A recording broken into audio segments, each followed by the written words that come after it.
میرے دوستوں، جب قاری صاحب تلاوت کلام اللہ پیش فرما رہے تھے، میرے دل کے دریچے میں ایک شعر میں چل رہا تھا کہ جب پھولوں نے خوشبو کی تجارت کی ہے، جب پھولوں نے خوشبو کی تجارت کی ہے، پتوں نے پھولوں سے شکایت کی ہے، ہر سمت مہک اٹھا قطرے فضائے جب کسی شخص نے قرآن پاک کی تلاوت کی ہے۔ ماشاءاللہ قاری صاحب نے شعبہ تجوید و قرأت کے تمام نشیب و فراز، رموز و اوقاف، اصول و ضوابط، قواعد و قانون کے ساتھ قرآن مقدس کی تلاوت کی۔ قاری صاحب کے سینے سے نکلنے والی آواز قرآن مقدس کی آیت کی صورت میں فضاؤں میں خلاؤں میں پرواز کر گئی تو انسانی ذہنیت کا کام آگے بڑھ گیا۔ میرے دوستو، یہی وہ آواز ہے جو دشت و جبل وادی کوثر میں گونجتی ہے تو ہر ذرے ہر خطے سے قال اللہ و قال رسول کے صدائے نصر ہونے لگتی ہے۔ میرے دوستو، یہی وہ آواز ہے جو انسانی ذہنیت کے جزیرے تک رسائی کرتی ہے تو اندھیری رات کے وقت کا مسافر صراط مستقیم پر گامزن ہوتا ہے۔ اس لیے اسی آواز کے تعلق سے غزل کے ایک شاعر نے کہیں خوب اچھے انداز میں کہا کہ جو سب سے ضروری ہے مسلمان نہیں پڑھتے،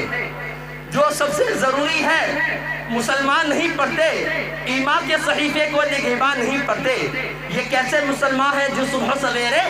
اخبار تو پڑھتے ہیں مگر قرآن نہیں پڑھتے؟ یہ کیسے مسلمان ہے جو صبح سویرے اخبار تو پڑھتے ہیں مگر قرآن نہیں پڑھتے؟ آئیے میرے دوستو، میں اس وقت بڑی تیزی کے ساتھ مسافت طے کرتا ہوں اور خیر الکلام کے بعد خیر العالم کی بارگاہ میں حاضری دیتا ہوں اور سرور کائنات صلی اللہ تعالی علیہ وسلم کے شان میں نذران عقیدت پیش کرنے کے لیے میں سیدھے ایک ایسے شاعر اسلام تک پہنچنے کی جسارت کر رہا ہوں میرے دوستوں جو بہت ہی اچھے انداز کے مالک ہیں، اور انشاءاللہ میں شاعر سے شاعر تک پہنچنے کی جسارت کر رہا ہوں۔ اور آپ کو یاد رہے کہ جو آپ کا مہمان شاعر وہ جناب محبوب گوہر دربھنگی صاحب یہاں پر تشریف فرما ہے۔ انشاءاللہ جناب حماد کیفی صاحب دربھنگی کو قبول کیجئے اور انشاءاللہ ان کے فوراً بعد جناب محبوب گوہر دربھنگی آپ کے سپرد کروں گا انشاءاللہ، اور یکے بعد دیگرے تمام تر لوگوں کو آپ کے سپرد کروں گا، اور آخر میں حضرت مولانا محمود الحسن صاحب یا جیسے کمیٹی والوں کی فرمائش اور حکم ہوگا ویسے میں آپ کو آخری مقرر کی حیثیت سے آپ کے سپرد کر دوں گا۔ انشاءاللہ وہ نماز جنازہ پڑھا کر رخصت ہو جائیں گے انشاءاللہ۔ آئیے میں بلا تاخیر و تمہید کے میں جناب حماد کیفی صاحب دربھنگی تک پہنچنے کی جسارت کر رہا ہوں، ہمت کر رہا ہوں، جرأت کر رہا ہوں کہ وہ آئے اور اپنے قیمتی اشعار سے ہم سامعین کے دلوں کو مستفید فرمائے۔ اس شعر کے ساتھ جناب حماد کیفی صاحب کا استقبال ہے، ویلکم ہے، سواگتم ہے کہ جس کا جو کام ہے جستا ہے اسی پر، لیکن